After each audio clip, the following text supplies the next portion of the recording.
Hey, good morning, good afternoon, good evening, ladies and gents. Ivan and Alex here. Morning. Highwards and upwards. How are you, buddy?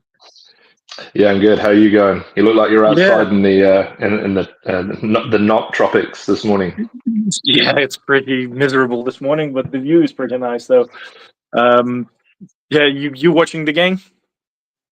Yeah, just finished watching the first half. Just Yeah. finished watching. Yeah, no, it's good. I actually enjoyed it. Okay.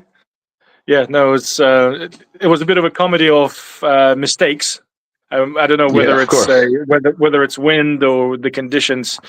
But overall, what I've found is that there's a lot of mistakes happening from both sides. So anybody's game still, but it's a must-win game for Wrexham. Like if they don't win against this kind of Birmingham, it's it will be a tough going further on. So yeah, they kind of have to win. I must say that comparing to the previous game, like I really enjoyed the last game against Leicester. And I mainly because I really enjoyed watching Leicester. Actually, that was a really good football that they played, and they only, I guess, got themselves to blame for letting off the gas in the second half and not putting more shots on target. They just forgot how to shoot for Yeah. that game. But looking at the way Leicester played that game, I know that they will be okay in the league. You know, they have the foundation of that Cruyff-like football. They changed the tempo really nice when they had to a lot of quick passes. The team is playing very systematic, and you can tell that they're going to be okay. They will figure out the reason why the shots are not landing on target. But watching this game, it's as much as it is entertaining from sort of the mistakes and all sorts of weird situations point of view, but it's also to me it's the same amount of boring just because that's both teams are playing that combination of hoofball and weird unorganized dislodged press, so I still can't Mm. figure out what they're trying to do. Yeah. So just going back to the Leicester game. Yeah, it was a game of two halves, wasn't it? Because Leicester really strong in possession, shots, but not on goal. They look very promising every time they got the ball up the middle. Again, we're seeing that in this game, up the middle, which is definitely Wrexham's weakness. Mm-hmm. Um, what I saw from Leicester, it's not that they're going to struggle. It's just that they need a new striker. They need to replace what was Vardy. Yeah. the Holy One, Vardy. Yeah, and as soon as they find their finisher again, which they will, they're going to be fighting for a playoff spot again. They're a relegation Premier League team, which means they've played with the big boys. They know Mm, how to play real football. You can't get away with playing a lot of hoofball, if any, in the Premier League because it just doesn't work. Because you have to play unbelievable football, or you just get kicked down. And we see that with our elevator teams. I mean, yeah. I've followed Burnley for long enough now that I can tell you that they are being forced to play real football now. But Burnley Yeah. were the absolute masters of hoofball back in the day, and it was boring to watch. But hey, look, the game's evolved, right? The game's a lot faster than it used to be, Yeah. and Wrexham are playing catch up. Will they get there eventually? I think they will under Parkinson. Who knows? Um, but for what I saw in today's game, you could definitely see that there was a lot of chances in attack, which is better. But if you look at the possession of like what was it, 25% or something, then they're Yeah. just primarily still relying on those hoofballs coming up. Whereas Mm. Birmingham are playing through the middle, exposing the weaknesses, and now just towards the end of the break, there they're getting the shots on target, which means that Okonkwo is either going to have a serious workout in the second, or the goals are going to start coming in for Birmingham if they're not careful. Akonko had a really good save on Gray, and Gray does look good, and he put that ball over the bar when Kabore fell backtracking, sort of going Mm. backwards. He just fell on his butt. So, but I can tell you that the difference between Leicester and Birmingham is vast. Like at Birmingham, I look at them and I see that they're still work in progress. They're a little bit flat. They're a little bit dislodged. They are they are trying to progress through the zones in an organized manner, but there is still that they struggle with changing the tempo when they need to, just to speed up and play those couple of quick passes in order to create that extra couple of yards of space to let people run into a bit of a pocket. So they Wrexham to be honest, as far as Wrexham goes, they play the same game. So they try to sit quite compact in defense, rely on long balls to go forward, and when they press, it still looks very dislodged. They run at the opposition, and I can see that the attacking players try to run and press. The midfield doesn't catch up. They don't know when the press is going to happen. So there is always that huge gap that appears from the center line to the edge of the box. And then Birmingham, time after time, albeit they do it a bit too slow, but they can feed the balls through and cut the press off more times than they cannot.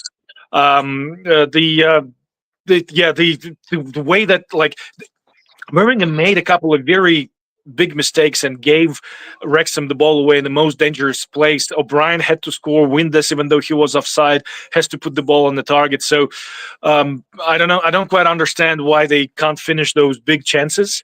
That they scored from the least obvious chance kind of thing. That corner was a bit random the way it played out. Dobson was there to redirect the ball into the net, but Wrexham had some very big chances, not because they created them, but because Birmingham made those mistakes.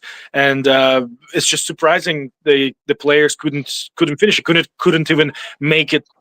So that goalkeeper had to make a big save. Like O'Brien literally kicked the ball at the goalkeeper. Yeah. Dobson's goal, as you said, redirect, lucky perhaps. It's not that Wrexham aren't getting chances, as you said, it's just the quality of the finishing. Now, we know that decent wingers, decent strikers would almost 80 to 100% of the time always find the back of the net on a lot of those easy one-on-ones with the goalie. O'Brien, he was gifted the opportunity. Birmingham trying to build from the back, far too slow. It was a good run. I'll give him credit. Say for the press, it's still lacking a little bit, but I think his run to intercept the ball. Because if you look in the high press, he would have already been as man, but he had to still run a wee bit, which means he's still out of position slightly. But look, don't get me wrong. I agree. They run hard. Boys are working hard. You can tell they're working really hard. They are working hard. They just need to sit in position a bit better, which will come with decent coaching. We're just not saying that it's going to come from Parky, but a decent coach would have their midfielders and would have their strikers sitting right at the front, they would be just waiting at any opportunity. They'd be first to the ball. It would be a lot faster, whereas Wrexham just looks slow. They do. They do. On this occasion, slow. They look dislodged, and that's absolutely. To be honest, overall, just like I said, watching the game, it's boring from the footballing point of view because it's a very, it's a very low quality game. So far, what I'm seeing is this is not a championship level game. It looks very low quality, and the mistakes that are made, it makes the game a bit of, just like I said, it's a comedy of mistakes right now. That's where entertainment comes from. We've definitely been let down by the coaching. It's still quite primitive, but the boys are working hard. So to be honest, right now it's anybody's game. I cannot give you a prediction right now. I cannot. No, I mean, if I was to try and put one and then another 1-1 draw, probably. But I've seen Birmingham play a lot better this season already. I think it might be. Are we calling it the Wrexham effect? That playing the probably those constant hoof balls. Look, and the thing is, it's not that they're not getting the chances, because if you look at the shots on goal and stuff, Wrexham are ruling that those those stats right now. But that's because they're getting those balls hoofed up to them, and they're getting presence. They're getting the shots on. Which, look, if it's working for them, it's working for them, but it's not going to work all the time, and we've seen that in the past few games. It's just that I think the Birmingham defense is allowing it a little bit too much, and they're just going to have to get a little bit smarter. They will gonna have have to. to- They will have to. Yeah, Yeah. because they know, like they know that the press is still very press from the Wrexham end is still very dislodged. So all they have to do is to be a little bit more patient with the ball and try to change the tempo. They progress through the middle quite well, but then there's just that little bit of stagnation, and as you go through sort of your final zones, you need to speed up and you need to go into that quick wall 1-2 pass in order to create, just like I said before, that extra bit of room, extra bit of space. As for Wrexham, well, just like every other game, to be honest, nothing had changed. It's the same format. Win the second ball, hoof it forward, see what happens. That's it. I have nothing. I have nothing that had surprised me, to be honest. No, I think we're going to see similar trends, especially the ball going up the right wing. Sorry, his name always escapes me. Fellow with the dreads, the Kabore. fast one, Kabore. Kabore. Yeah. Yeah, Kabore is lightning fast. He's like the Jeremy Doku of the championship. He's actually fantastic to watch. He's a workhorse. The issue is that now that he's doing what he's doing, Windass kind of drops out the picture completely. Which means we've seen that in the last 3 games now. Since his presence, Windass has kind of disappeared.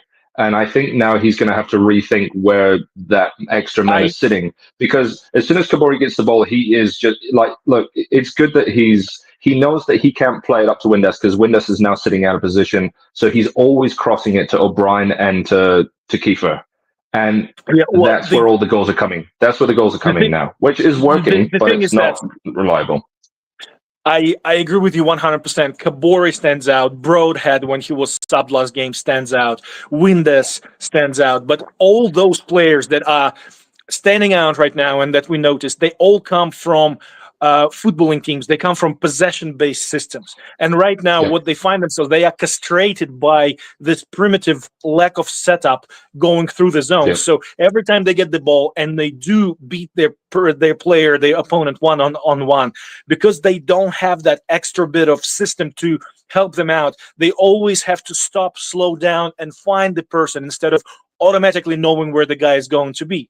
Because just like we were saying before, relying on quick progression up the flank, beating your man one-on-one, not having good progression through the zones, kind of dumbs you down to another cross, or you have to slow down for a few seconds and really take your time to find the next pass. So those players, that you can tell that they grew up, that they played, that they trained in a very smart Cruyff style, possession style football, but now they have to sort of find themselves playing what they see in this version of the game that we're watching.